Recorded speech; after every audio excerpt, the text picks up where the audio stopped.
যখন স্পিকার পদত্যাগ করছে তখনই আমি বলছিলাম একটা ইন্টারভিউতে যে স্পিকারের এই পদত্যাগটা হলো ষড়যন্ত্র। কেন? কারণ রাষ্ট্রপতির পদত্যাগ করলে স্পিকারের কাছে করবে, সেখানে স্পিকার একজন পদত্যাগ করছেন আর একজন জেলে। আমি কোথায় পদত্যাগ করব যদি ওই সংবিধান নিয়ে কথা বলি? সেকেন্ড থিং হইলো সংবিধানটা টোটালটা ভায়োলেট করে কিন্তু বিগত সরকারটা ছিল। একটা দলকে 3 ভাগ করে আপনি নির্বাচন করছেন, আপনাকে যেহেতু কোনোভাবে সরানো যায় নাই, আপনাকে ধাক্কা দিয়ে সরাইয়ে আমরা সরকার বসায় দিছি। There is no question of সংবিধান, যেভাবে খুশি সেইভাবে চলবে, আমাদের সুবিধা মতো চলবে, আপনারা তো আমরা সরাই দিছি। 2 নম্বর একটা কথা বলতেছিলাম আমি, রাজনীতিবিদ কাকে বলে? রাজনীতি যখন আপনার লক্ষ্য থাকে আপনি পাওয়ারে যাবেন, তাহলে ইউনূস সাহেব তো পাওয়ারে বসছে, ই সুপার পলিটিশিয়ান। আপনার লক্ষ্য তো পাওয়ারে যাবেন, সবাই লক্ষ্য পাওয়ারে যাওয়া, তো ইউনূস সাহেব তো পাওয়ারে গেছে। ওই XYZ এই পোলায় বসাক, আমি বসাই, মানুষ জনগণ নিয়ে বসাইছে।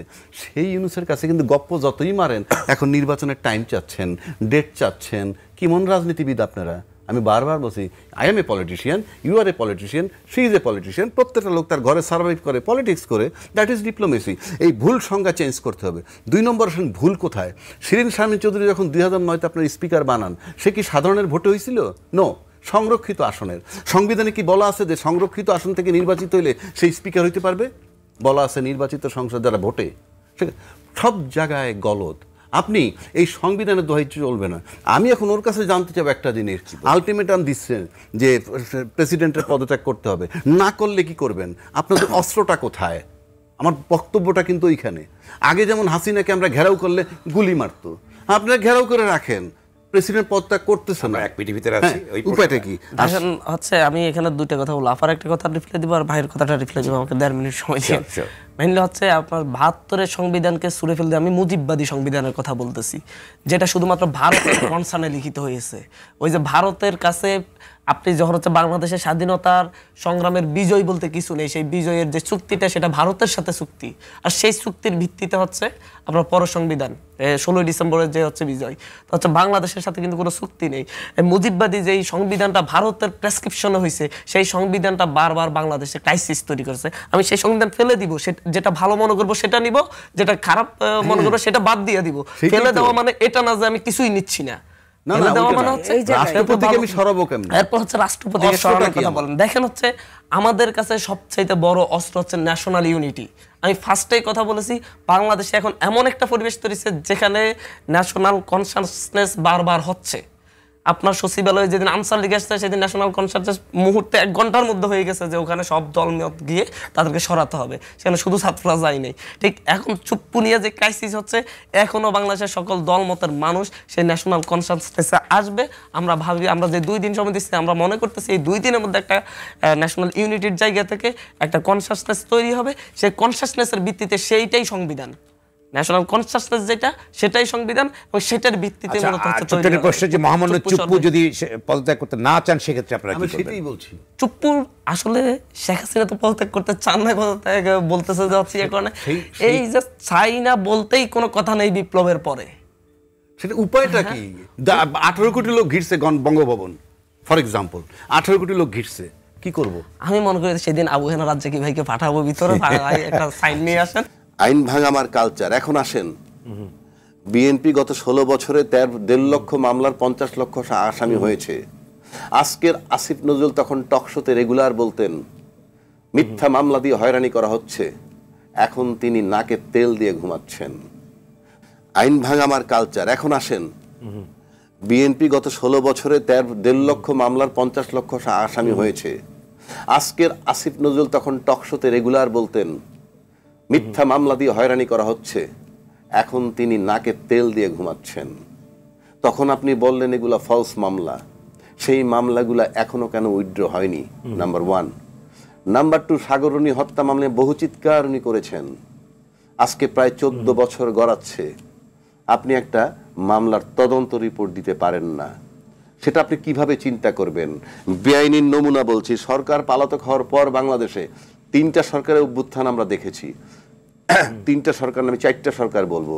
বঙ্গবন্ধু 3.5 বছর ছিলেন, উনি আততায়ীর হাতে নিহত হয়েছেন, বাদ দিলাম। এরশাদ সাহেবের পতন আমরা দেখেছি, 96-তে খালেদার পতন দেখেছি, কিন্তু শেখ হাসিনার পতন 24-এ আমরা দেখেছি। আমি দেখি নাই যখন সরকারের পতন হয়েছে শুধু সরকার এবং তার দপ্তরটা চলে গেছে, কিন্তু বাইতুল মালের খতিব পালাইছে, বিচারপতিরা পালাইছে, এইটা আমি দেখি নাই। এবং পুলিশ 3 ভাগ, ওই 1 ভাগ বিদেশ, 1 ভাগ পলাতক, আর 1 ভাগ ভয় পাচ্ছে, আমি দেখি নাই।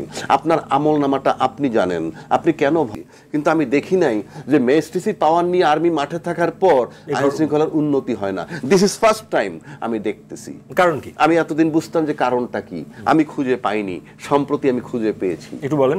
আসিফ মাহমুদের একটা স্টেটমেন্ট, সে বলছে যে আমরা ডক্টর ইউনূসকে চাই, তখন তাকে বলা হয়েছে যে তোমরা ডক্টর ইউনূসকে বাদ দিয়ে অন্য যে কাউকে চাও। তারপরে বলছে শেষ পর্যন্ত যখন তারা রাজি হয় না, তখন বলছে বুকে পাথর বেঁধে আমি মেনে নিলাম। তার মানে হচ্ছে এই, আমি যখন বুকে পাথর বেঁধে ইউনূসকে মেনে নিলাম, তার মানে there must be a gap between ওই পাথর বাঁধা লোক এবং ইউনূস সাহেব। সুতরাং আমি লিখে দিতে পারি আইনের কোঅপারেশন, প্রশাসনের কোঅপারেশন ইউনূস সাহেব পাবেন না, এখন পর্যন্ত পাচ্ছে না, সামনেও পাবেন না। এইবার আসেন হামলা মামলার হাসিনার সময় যে বুলশিট মামলাগুলো হয়েছে, কি হয়েছে? পুলিশ তৎপর, পাগলের মতো ধরছে আর মাল কামাইছে। আমি দেখেছি প্রতিটা থানায় রেগুলার মিনিমাম 150-200 আসামি ধরছে, সকালবেলা 15-10 জন চালান দিছে, বাকিটা রেট 5,000 থেকে 30,000 50,000 পর্যন্ত এটা চলেছে। পুলিশ ছিল অ্যানার্কিজমে ভরা। আমার একটা ঘনিষ্ঠ লোক, উনি পুলিশ থেকে সরে গেছে, তাকে আমি জিজ্ঞেস করলাম পুলিশের চাকরিটা আপনার কেমন লাগে? বললো যে আপনি কি বলেন ভাই, এর চেয়ে রাজকীয় চাকরি আছে নাকি? ইন দ্য মর্নিং আপনি আপনার কর্মক্ষেত্রে যাবেন, ইউ উইল ডিসাইড ইয়োরসেলফ কত টাকা আপনার দরকার, সেই টাকা নিয়ে বাসায় চলে আসবেন, nobody will raise you any question.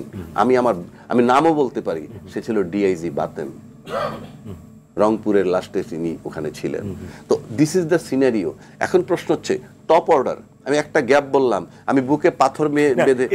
রাজাকি ভাই, আমি যেটা বুঝতে চাই, এগুলো আপনি যা বলছেন সেগুলো একটা টাইম ফ্রেমের মধ্যে বলছেন, কিন্তু এই ধরেন গত 7 মাসের টাইম ফ্রেমটাকে একটু ফোকাস করা সম্ভব? হ্যাঁ, হয় না? একটু যদি বলেন। আপনি বলতেছেন গত 7 মাসে ডেভেলপ হইলো না কেন আইনঙ্গটা? একটা তো বললেন, আপনি একটা উদাহরণ আপনি বললেন। আচ্ছা, আমি তো বললামই তাকে কোঅপারেট করা হবে না, কোঅপারেট করব না।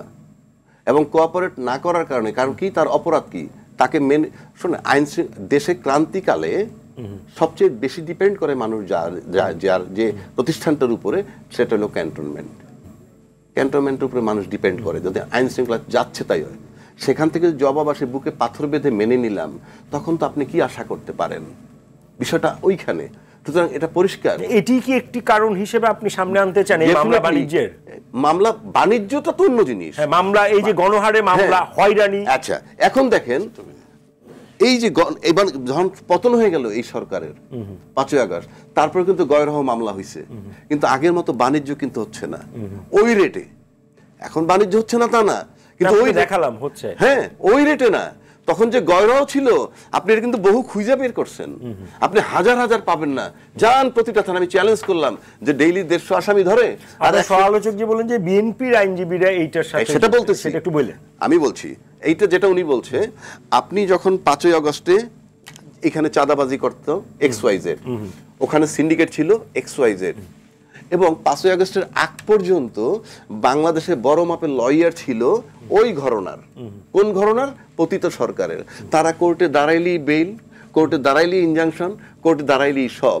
জাস্ট 5ই আগস্টের পরে সিনারিও চেঞ্জ হয়ে গেল, ওরা পলাতক হইল, আর অন্য ঘরানার আইনজীবী তারা দাঁড়াইলি বেইল, তারা কি ওভারনাইট কোয়ালিফাইড হইল? নাম্বার 1। নাম্বার 2, আপনি যেখানে চাঁদাবাজি করতেন, যেখানে সিন্ডিকেট ছিল, সেটা তো শূন্যস্থান হয়ে গেল, শূন্য হয়ে গেল। জায়গাগুলো কি খালি আছে? ভরাট করলো কারা? বড় বড় কর্পোরেট অফিস, যারা ব্যাংক লুট করছে, তাদের তো অনেক লয়ার ছিল, সেই লয়াররা পলাতক হয়ে গেছে, সেখানে তারা তো লয়ার এনগেজ করছে, তারা কারা? সুতরাং আপনার এই বাণিজ্য চলবে এবং আপনি এটা নিয়ন্ত্রণ করতে পারবেন না, কারণ দেশটা রাইট অর্ডারে নাই। এবং রাইট অর্ডারে নাই কেন সেটা বলছি, ওই যে আমি বুকে পাথর বেঁধে করছি, সে কারণে আপনি দেখবেন না, সেইটা তো রাজাকি ভাই, সেইটা আমরা 7 মাস পর জানলাম। 7 মাস পর জানার পর তো মিলাইতে পারলাম যে এতদিন হলো না কেন, আপনাকে মিলানোর জন্য টাইম লাগবে তো। দেয়ার ইজ এ কোশ্চেন, উত্তরটা পেলাম 7 মাস পর। না সেটা সেই যে প্রসঙ্গ আপনি এনেছেন সেটা কি যে উপদেশটা এই বক্তব্যটা দিয়েছে তারা কি জানতেন না? কোথায়? তারা কি 5 আগস্টে এইরকম একটা ক্রান্তিকালে ওইরকম একটা বক্তব্য শোনার পরও নিশ্চয়ই সরকার ফর্ম করেছে, তারা কি জানতেন না? সেটা হয়তো তারা, আমি জানি না, এখন হয়তো তারা মনে করছেন যেটা বলা দরকার।